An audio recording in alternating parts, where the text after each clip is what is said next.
Hello good viewers and welcome to the show. Today we are bringing you something from the stable of BMW.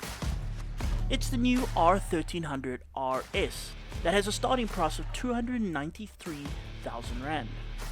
But this is the Motorsport edition, with a cool paint job, moleskin on the tank and the seat, short levers and cool foot pegs, among other things. This one, as is, will set you back 368,000 Rand. With that, let's get started. Right, so here we go, ladies and gentlemen. We start off by turning on. It's got a fob key, so you push a button over there. There it all comes along. Ignore that. And the tank reserve. Anyway, ignore that. Yeah, I should probably put fuel in. So, yeah, if you never see me, I'm stuck on the side of the road. This button. Oh, there we go. The boxer. So it still does the sideways twitch. You remember the old famous boxer, the sideways twitch? Although with the 1300 motor there's less sideways twitch, but enough to let you know it's there. That's good news. So this is what you call a sports tourer. Now sports tourer is an interesting concept because you've got sports and touring, two cardinal opposites. I mean, we're not including cruisers here, but they're two cardinal opposites, and here you've got a motorcycle that's supposed to do both. That's a little bit interesting. That's like being good at chess and good at running. There's very few people who can do that. It's very difficult. But yeah, they're going to give it a go anyway. And as far as comfort goes, well, it's not bad at all. The seat's cushy, which I kind of like. I mean, some of the other manufacturers can learn to make a cushy seat.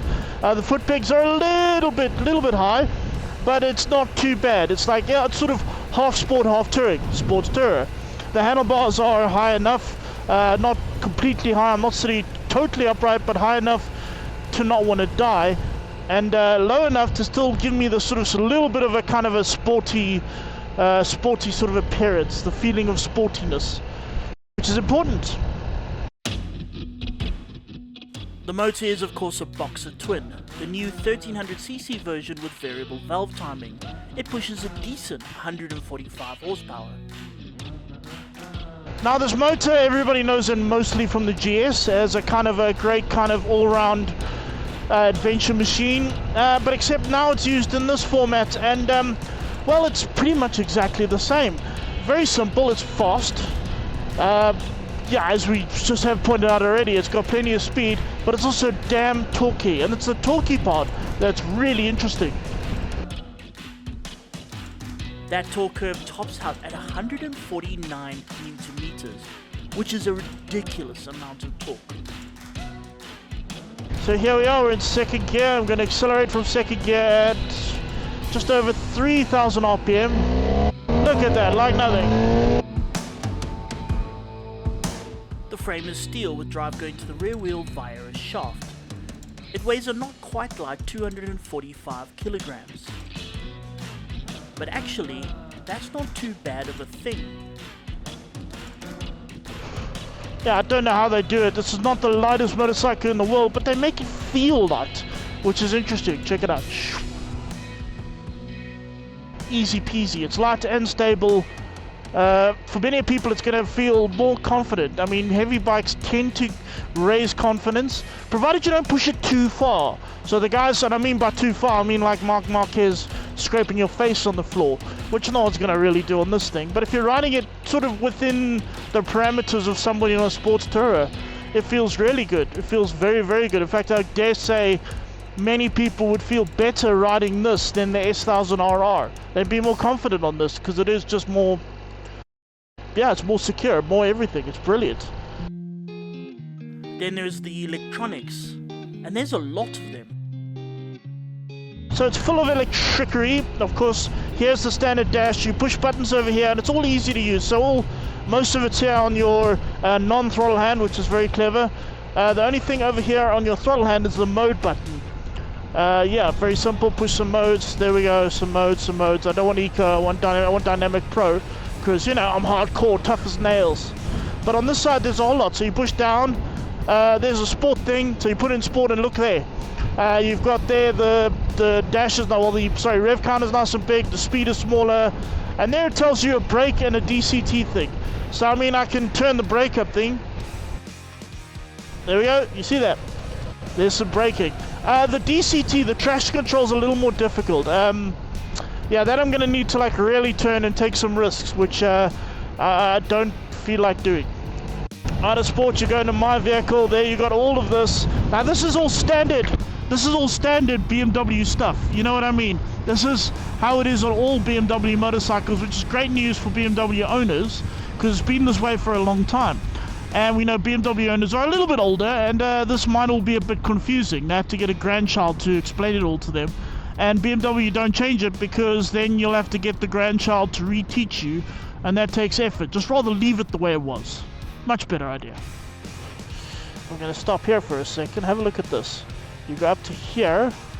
You go across to here. It's got all this other stuff, but it's not connected. Connectivity. My phone isn't connected right now. But yeah, go to settings. You got vehicle settings, ride mode presets. You can go down here, and here I'm using the thumb thing, down to configuration. And you can actually configure them. There's the dynamic pro riding. I mean, how much engine do you want? There is, let me see. Oop, wrong button. How much engine do you want? There's less and less. Rain mode. Back up to there. That's how much throttle response you want. You can also do DC, DTC. That's the traction control. How much traction control? Lots and lots, or almost nothing. Yeah, you can pull wheelies and stuff. Hell yeah. And the same for everything else, which is good news. Apart from that, you got all of this over here. That's very nice. Good news all around. And life is fun. Here you got your suspension. Look at this. Suspension damping configuration, road or dynamic, and there you decide how much you want. I'm going to put it there because why not? Looks fun. If there is one gadget on this motorcycle that is not the best, and it's not really, it's kind of not BMW's fault, it's the quick shifter. And quite frankly, all boxer quick shifters are a bit wrong. Like you go here, first gear, quick shift up. Feel that, good torque. And second and third's not great either. And it's just a torque problem. This thing has a big clunky gearbox, which I imagine it's going to last longer than the sun. And a lot of torque going through the motor. So even like the smallest little changes, or the little upset on the throttle from using the quick shifter is enough to really kind of throw it all off guard a lot. So here we go for sport and touring. This is definitely not a bad motorcycle at all. It's definitely not terrible. Far from terrible. I rather like it. It's good fun. It's this boxer motor this is by far the best boxer motor BMW has ever made. Well, it's the latest one, so it'd be a problem if it wasn't. But no, it really is a giant upgrade, the 1300.